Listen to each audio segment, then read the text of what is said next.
São Paulo, Atlético Paranaense, Bahia e Corinthians. Sabe o que todos esses times têm em comum? Sentaram na graxa nesses jogos de ida da Copa do Brasil. Então, bora lá falar sobre esses jogos que aconteceram de quartas de final da nossa querida Copa do Brasil milionária. Então, bora lá!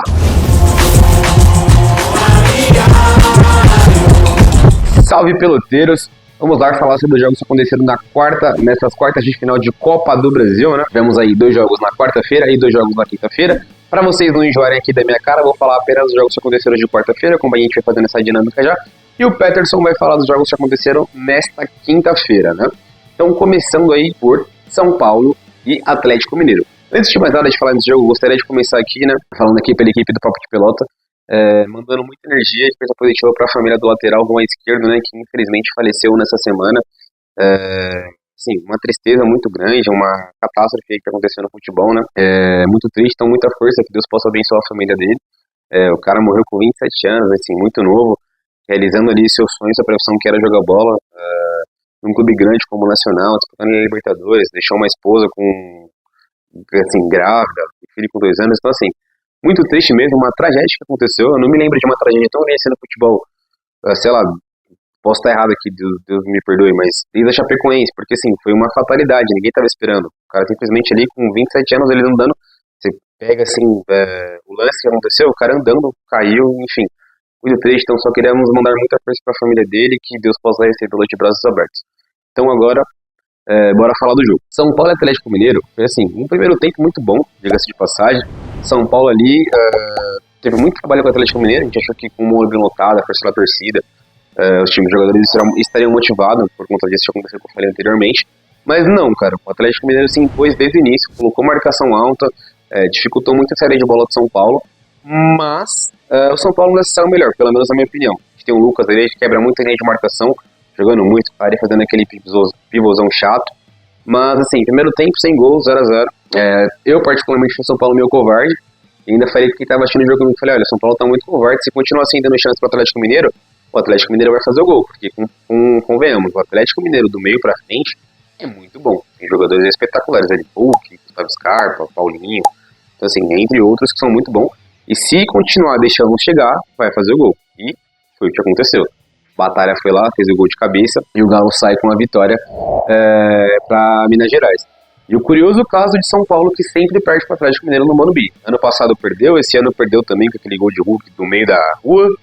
Então assim, não sei o que acontece quando o São Paulo vai o Atlético Mineiro no Morumbi. Parece mais que o Atlético jogando em casa do que o próprio São Paulo. Mas enfim, vamos ver o que acontece no jogo da semana que vem. Falando entre Flamengo e Bahia, a mesma coisa, só que nesse caso foi o contrário.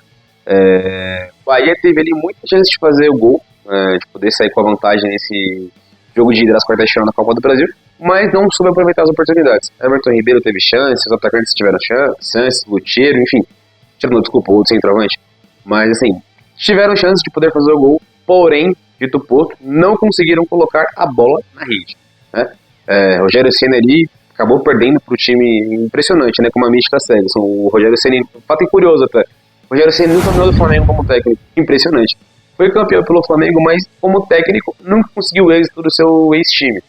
Enfim, será que semana que vem ele vai conseguir quebrar essa mística? Vamos ver, né?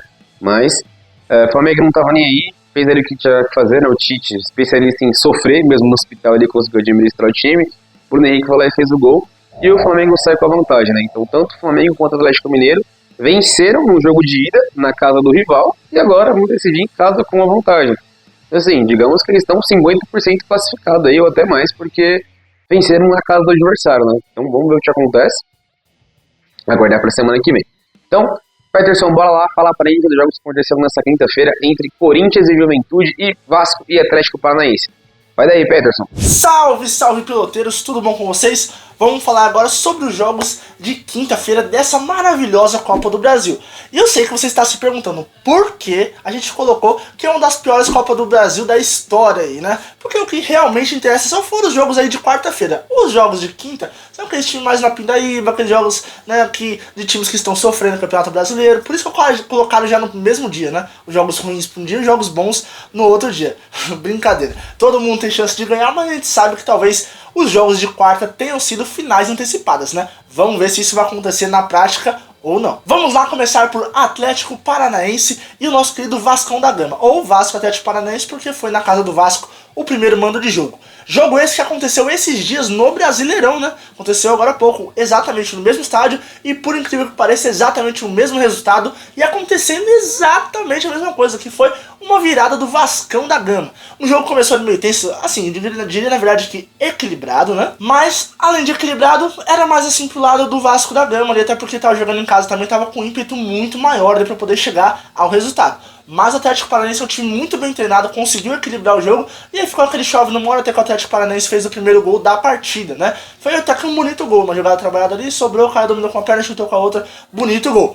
Mas no segundo tempo, o Vascão imortal que sempre ressurge das cinzas conseguiu chegar ao empate e posteriormente à vitória. Quando ninguém achou que dava mais nada, o Vasco conseguiu virar o jogo. O primeiro gol do Vascão da Gama foi um golaço, cara. Que golaço. O gol marcado pelo José Luiz, né? Uma jogada muito trabalhada, aquilo que a gente viu realmente foi suco de futebol brasileiro raiz, né? Mostrou realmente o nosso futebol naquele gol ali. Foi realmente jogada trabalhada, tal, passe de peito, domina, pimba, golaço, realmente. E depois o Vascão chegou ao empate num dos últimos lances ali da partida. Coisa fina que conseguiu o Vascão ir fazendo a virada. Também não foi um golaço, o segundo gol não foi um golaço, né? Como o primeiro, mas também foi uma jogadinha trabalhadinha, escora, pá, chuta, cabeceia, né? Foi realmente uma virada muito fenomenal, envolvendo muita emoção aí nesse jogo para o Vasco da Gama, que agora tem um jogo de volta na casa do Atlético, mas é traiçoeiro, porque o Atlético é um time bem chatinho de se enfrentar. Nesse jogo do Vasco e do Atlético Paranaense, os gols foram marcados pelo José Luiz e pelo Hugo Moura, os gols do Vasco. O Hugo Moura que nem comemorou porque é jogador também do Atlético Paranaense, né?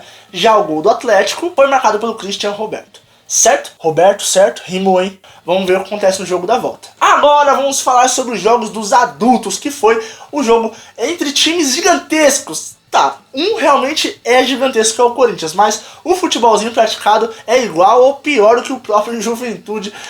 Cara, assim, que futebolzinho fraco joga o Corinthians, meu. O Juventude jogou com propriedade em casa, poderia ter aberto até 4 gols de vantagem talvez ali, se não fosse as 2 bolas salvadas aí pelo Hugo Neneca, né? Conseguiu fazer 2 defesaças ali que salvou. Tivemos um jogo ainda por conta dele, até que o jogo se desenrolou e ainda assim o Juventude conseguiu abrir 2 gols de vantagem. Bom, os gols do Juventude foram marcados pelo Rony, né? Rony Caridio, e também o segundo gol foi do zagueiro, o Danilo Boza, assim, aquele ridículo que jogou no Santos, mas tem qualidade no ataque, faz seus golzinhos aí de vez em quando, dominou com uma perna, chutou com a outra. O Hugo teve um pouco de infelicidade talvez no lance, não foi frango, mas a bola passou pertinho do joelho dele, podia ter defendido, mas não rolou, e parecia que ia acabar assim, né, e tudo mais, mas o Corinthians, que também, assim como o Vasco, ressurge das cinzas, conseguiu um gol no final. Gustavo Henrique até que enfim usou a sua altura para alguma coisa e fez o primeiro gol pelo Corinthians, né?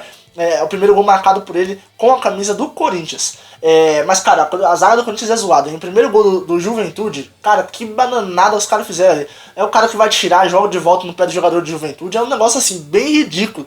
Cara, vai ter que treinar bastante, mas não é impossível a tarefa do Corinthians em Itaquera. Até porque tem a força da torcida. É apenas um gol de diferença, então realmente pode buscar esse resultado aí na Arena Itaquera. Vamos ver a volta aí nas próximas semanas, tá certo? Muito obrigado pela sua companhia, peloteiros. Quero o seu comentário aqui embaixo sobre o que você acha que vai acontecer na volta, o que você achou desses jogos que já aconteceram. E guarde o seu like também, porque dá muito trabalho pra fazer, então eu conto com a sua colaboração, tá certo? Falou, peloteiros, até a próxima!